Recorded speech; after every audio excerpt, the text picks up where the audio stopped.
এখন এলি না, 1 ঘন্টা হয়ে গেল, এত দেরি কেন? ঠিক আছে, আয় আয়, তাড়াতাড়ি আয়।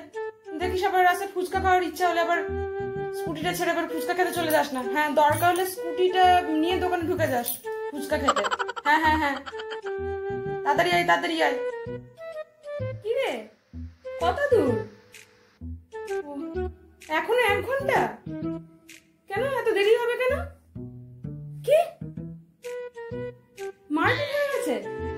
এই আমার স্কুটির কিছু হয়নি তো? ও, তোর মাথা ফেটে গেছে, সে ফাটুক গা, তাতে কোনো অসুবিধা নেই। তুই তাড়াতাড়ি আয় তো। হ্যাঁ, তাড়াতাড়ি আয় আমার স্কুটিটা নিয়ে। হ্যাঁ রে, আর কত দূর, আর কত সময় লাগবে? তুই কোথায় আছিস বলতো? কি কি বলছিস তুই? গ্যারেজে? এই গ্যারেজে কেন? তুই বল, আমার স্কুটিটার কিছু হয়নি তো? আচ্ছা তুই দাঁড়া দাঁড়া দাঁড়া, আমি আসছি। তুই কোথায় আছিস বলতো? কোন গ্যারেজে আছিস? আচ্ছা আচ্ছা, ঠিক আছে, আসছি, আমি এক্ষুনি আসছি। তুই দাঁড়া, ওখানে দাঁড়াবি তুই।